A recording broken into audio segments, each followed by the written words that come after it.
Welcome to the Non-Obvious Insights Show. I'm your host, Rohit Bhargava, and every week I go through hundreds of news sources to curate the most interesting and underappreciated stories that you might have missed.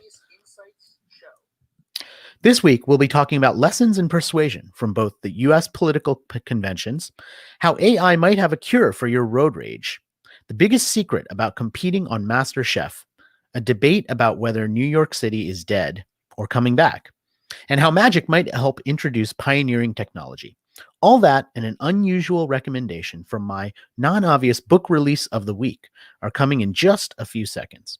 We are live streaming to Facebook, YouTube, LinkedIn, and Periscope, and the show starts right now. Happy Thursday, Non-Obvious Nation. We are back and we are streaming to not only YouTube and Facebook as usual, but we are trying LinkedIn this week as well. So I'm super excited. And as many of you know, I spend a lot of time every week going through stories, scrolling through lots and lots of stories. And I got to say, like, this week was tough because so much of the stories and media that I was reading was dominated by the political conventions. And one of the big things that I wrote about, one of the big stories was this idea that we can learn something about persuasion from the conventions. And so the lead story that I thought I would talk about this week was the conventions. But before I do that, I want to talk a little bit about something that a lot of you have been asking me every week, which is, how do I source these stories and how do I find these stories? And if you've ever watched one of my keynote presentations or you kind of seen the process that I use, you'll know that it is a combination of like virtual and digital tools. So I'm always scrolling through stories on my phone and watching and reading actual print materials. And there's a lot of sort of tearing stuff out of magazines and things like that. And I thought a lot about that this week because as I was going through all of these stories about the media and political conventions and all of that stuff, I realized that it's really tough to make up your own mind about stuff because there's so much opinion attached to news. And a big question that I get all the time is, well, how do you separate that? Like, how do you start to come up with your own perspective instead of just listening to opinion editorial journalists talking about what they think and then making that your opinion? And to me, the number one way to do that is to go to the source. Instead of reading the quotes about the thing, you listen to the thing, you watch the thing. And I really tried to do that with both of the political conventions here in the US.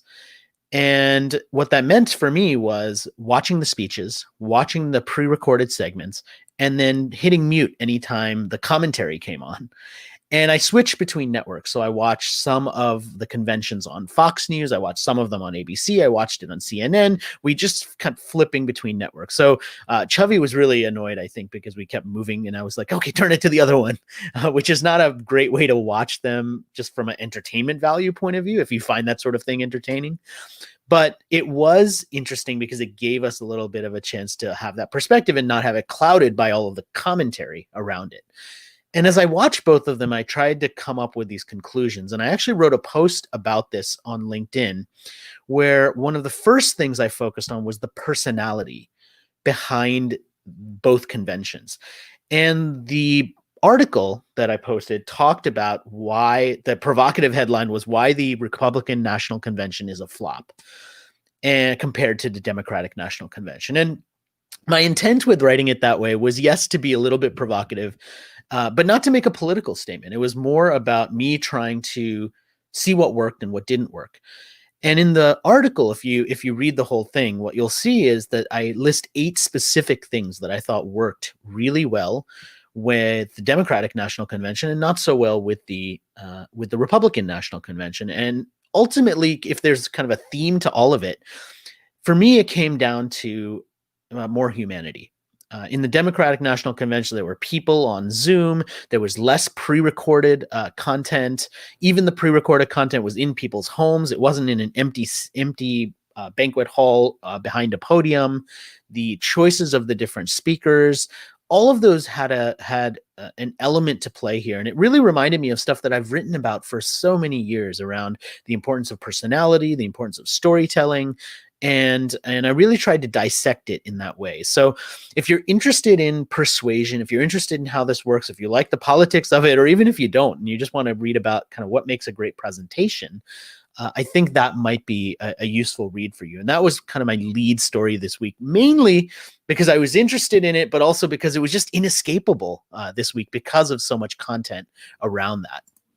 But you'll be happy to know there were many other stories that were not focused on politics this week. And one of them was from Time Magazine, this story about how artificial intelligence and new technology in our cars might help to cure road rage.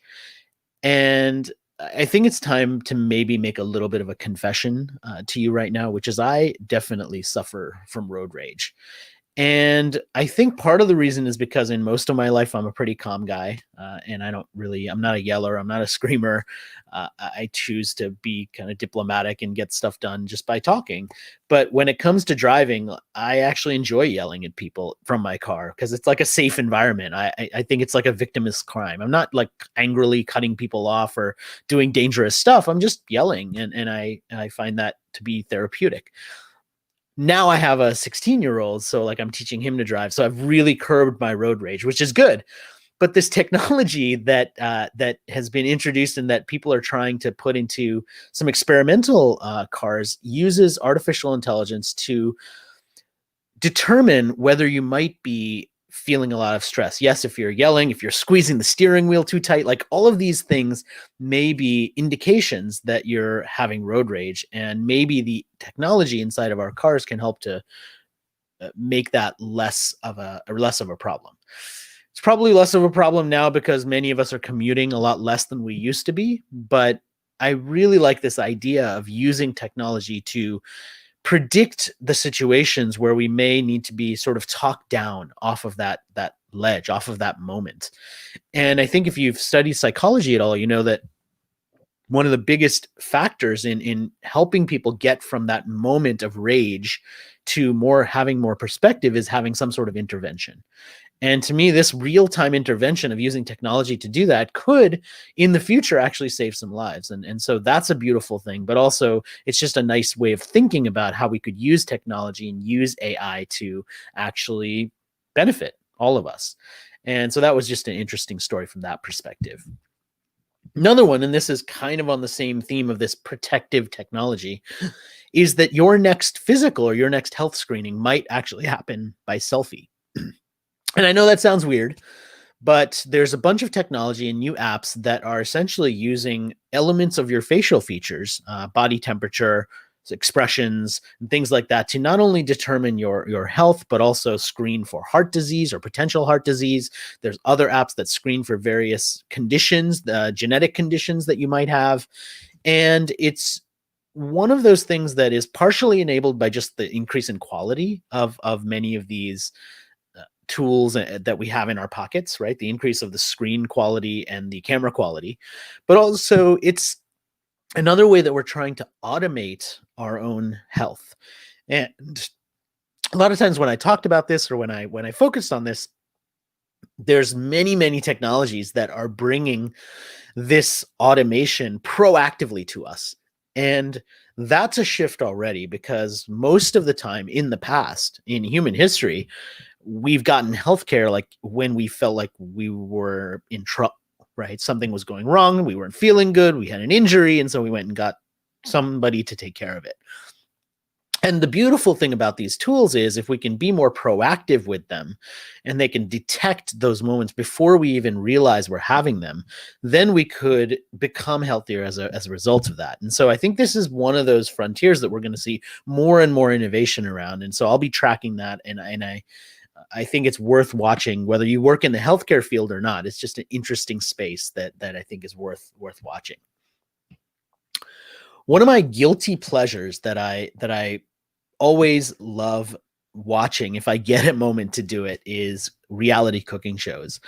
For some reason, and it doesn't matter if they're like professional chefs facing off against one another to make the more amazing dish or total amateurs who are creating awful things.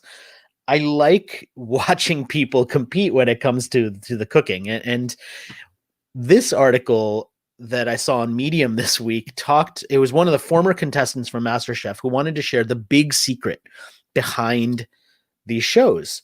And of course, I had to click on that, right? Because, like, what is the big secret? And as I read it, what was interesting was her big secret was that she was on a show and they all had to make donuts. And the big secret was that before the show, her and all the other contestants spent an entire week being trained by the staff and the production team behind MasterChef on how to make donuts. So before they went into the show, unlike what we sometimes assume, which is, oh, they're asking them to make something they've never made before, and so they're totally screwing it up and forgetting to take it out of the oven in time and messing things up. It's not that. They actually showed them how to make it ahead of time. And the reason they did that is because if they threw them into the deep end and said, make this, and they had never made it before, it would be unwatchable because they didn't have any basis to kind of start with that. And I never thought about that, but I realized after reading that article that, yeah, that totally makes sense, even though it's counterintuitive. Like, why would you spend a weekend teaching people how to make donuts before giving them the challenge of making donuts? Like, you want them to fail because that's fun to watch, right? But actually, if they completely fail, it's not as watchable. Whereas if they have some level of knowledge, then they can start from a base point, and it's a much better engaging experience. And to me, the big lesson behind that I think we sometimes forget is that we need to give people that background before they come into that situation in order for them to succeed, whether it's into the meeting or into the next task that they've got to do or whatever that situation is. And so I think this was one of those things where, like, yeah, it was talking about MasterChef and like how interesting it is what they do to prepare the contestants for that. But there was a bigger lesson here. And I think the bigger lesson to me was like, we can get people ready for these moments because then they'll be more interesting to watch and they'll be able to compete more effectively when they get into that moment. And that was a big kind of takeaway that I took from that whole thing. In Fast Company this week, there was a story of a MIT professor who did a talk on stage at a virtual event where he basically had drones sort of circling him. And as he told them certain things to do, the drones seemingly reacted to his voice commands and circled around him and then created a box. And it was just this like magical experience.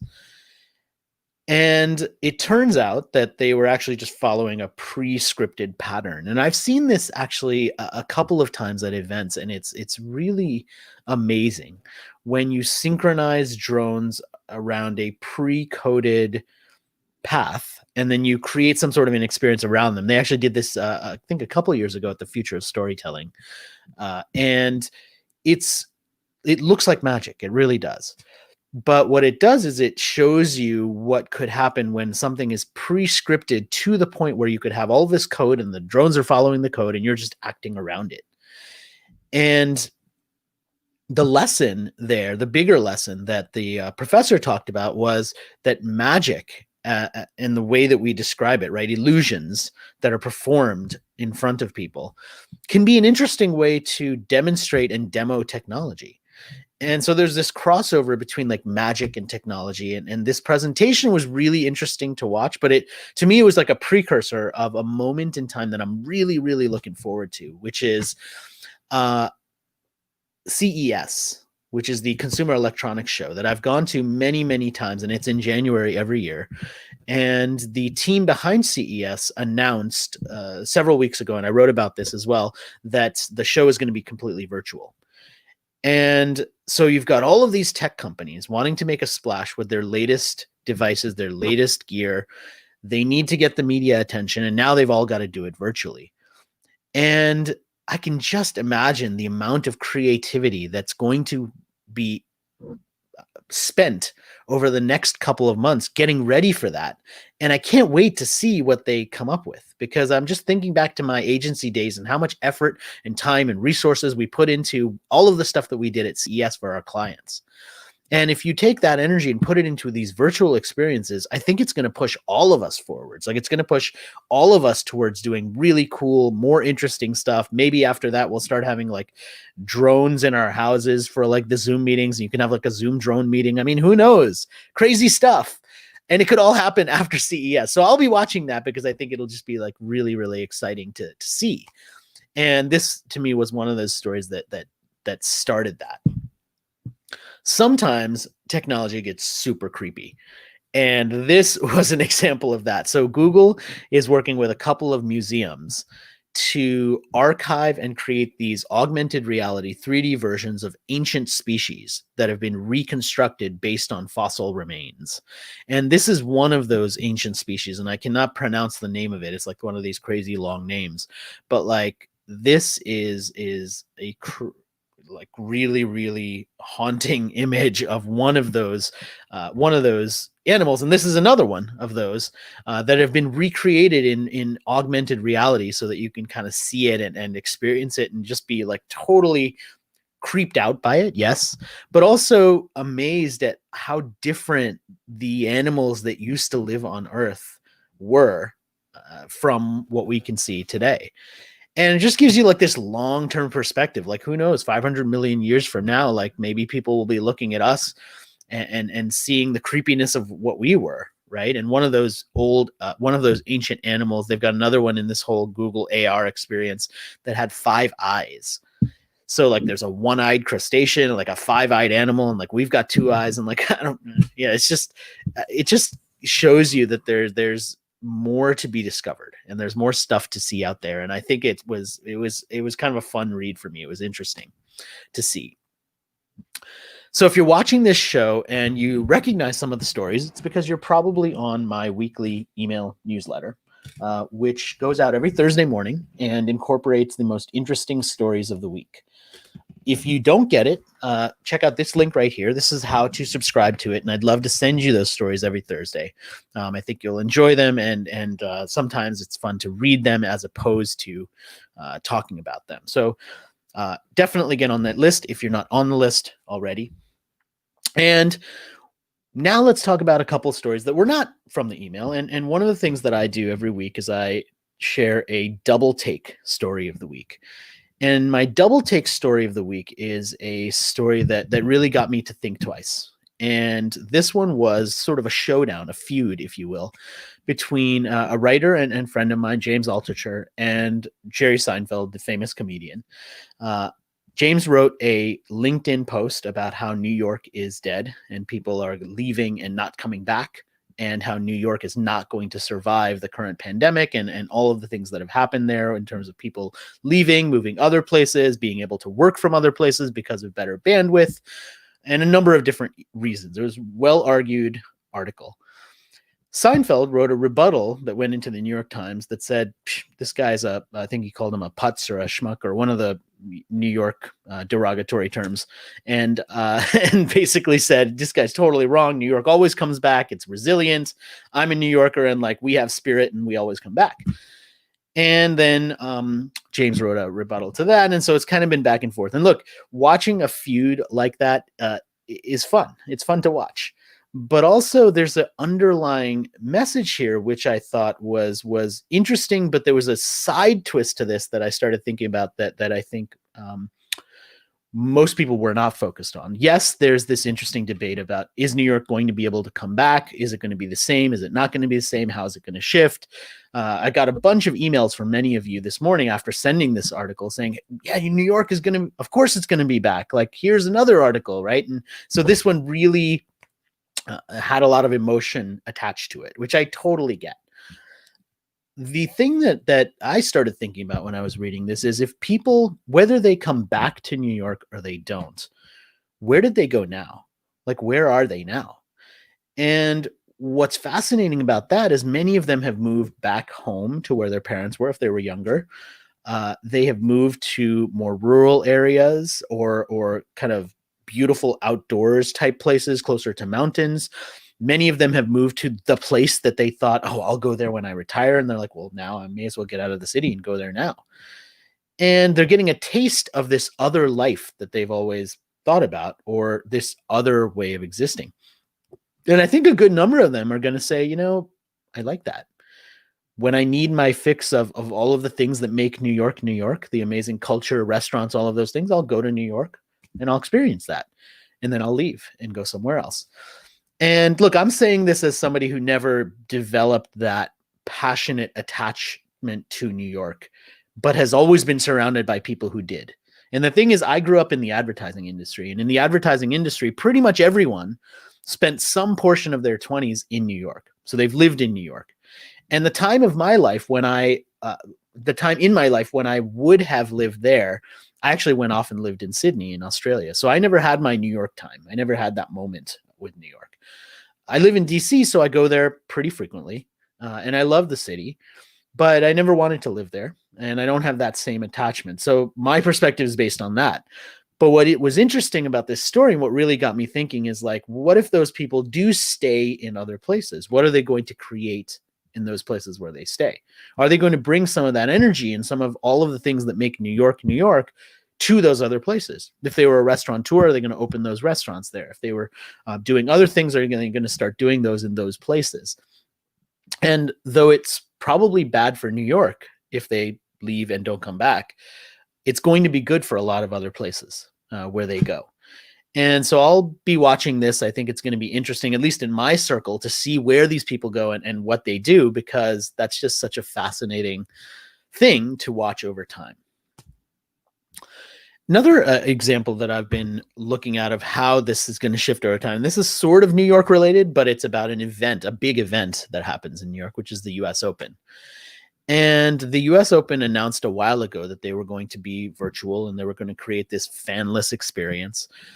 And so there's been a number of articles about what that means.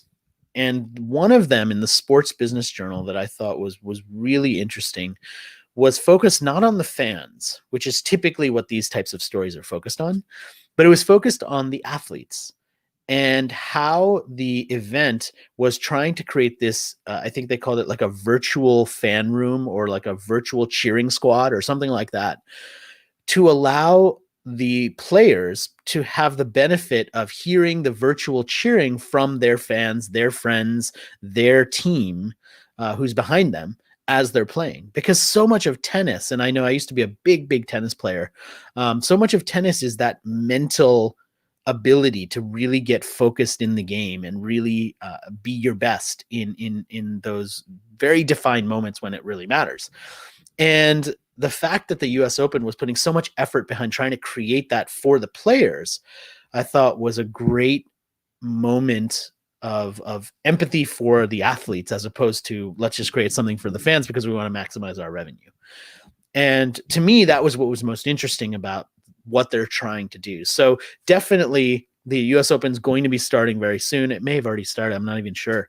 But I'm definitely going to be watching and seeing not only the experience of it, and I love watching tennis, but how are they creating that experience for people, and how are they allowing the fans to engage in this shifted way? Because I think that that may become a model for many other sports as well. And yeah, tennis is definitely easier to socially distance as a sport than lots of other sports, but it's going to be interesting to see how they use the technology to bring that to life. My generation is Generation X. That's kind of the time frame that I was born in. So a lot of the stuff that I associate with is Generation X oriented. And there was a survey this week that came out in Aussie that talked about how Generation X has lost hope for the future. They're the generation that are sort of in the middle of their careers right now. They're not retiring, and they're not starting out. They're kind of, they're stuck in many cases. And this was one of those kind of bummer surveys to read. I don't identify with this personally. I have a lot of hope for the future, but I can understand how people who are sort of in their 40s like me would struggle with thinking about how to be more hopeful for the future. And I don't know if you're listening to this and you associate with this, or you feel like that in this moment. I don't know. I mean, if there's something that we can do to help each other, because we build our networks around the time of our lives that we're in. And so I think a lot of people in my network are a similar age to me. And so if there's some way that we can help one another to feel more of this sense of hope, because some people's business, I mean, let's be honest, some people's business because of the pandemic has actually done either the same or better. whereas other people have really struggled because they were highly dependent on things that have now gone away. And I think that, to me, this survey was just a reminder that, like, we've got to try and have more empathy for one another who may be struggling because of how the world has shifted. Because for some of us, it shifted kind of more towards what we do. And I'm pretty lucky here. I can do everything that I need to do from home. The fact that I haven't been able to go into an office or into these spaces has not really impacted me as much as a lot of other people who are highly dependent on going into a space or having that physical space or retail space or anything like that.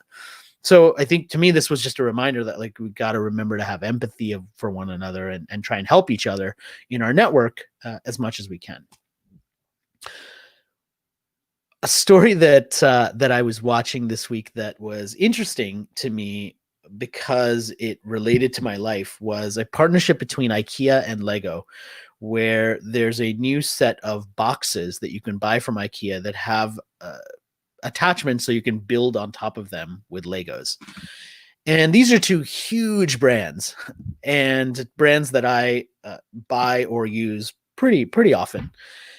And I love to see partnerships like this. I mean, this is such a minimal thing, right? I mean, it's a Lego box. Like, how can that be such a big deal? But as a brand marketer and as a guy who pays attention to a lot of these types of stories, to me, it was just a great example of a perfect partnership between two brands where they brought it together for something very simple. They released it into a product that will definitely sell super well, I anticipate. And it was just a good example of putting those forces together.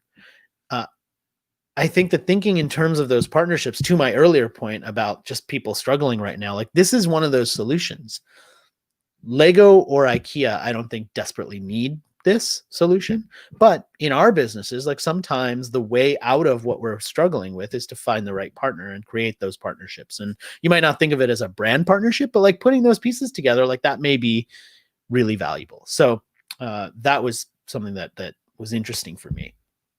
The final thing I want to share with you this week is my non-obvious book release of the week. And usually every week I share a book that just came out. And actually, in the coming weeks, I'm going to have probably more than one book per week to share, because September is such a popular time for business and nonfiction books, which is what I focus on. So this week, I thought I'd do something a little bit unusual and share with you a blog post from a site called Book Riot that recommends 10 books that explore the multiverse.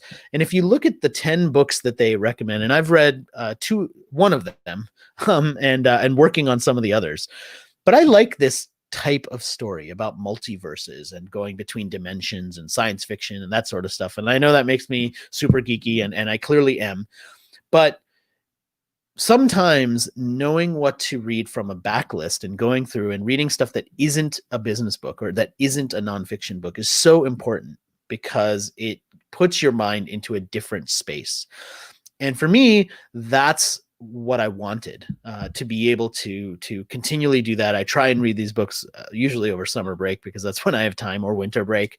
But these are some of the books that focus on this genre, and it's kind of niche, right? It's like books that focus on the multiverse. So it's pretty niche as a topic, but one that's really interesting. And this was recommendations for that. And Book Riot's got a lot of these different lists. So my book recommendation for the week is probably more broadly, like, read something. Put something into your reading queue that isn't related to your business, and read something that's outside of that sphere, because you know what, there's lots of stuff that you could read all the time that it's just focused on business, and it's nice sometimes to read something that isn't. So those were our non-obvious stories for the week. I really appreciate your time and your attention. Thank you for joining me. Thank you for being part of this. I hope you have an amazing rest of the week, and remember to always stay non-obvious.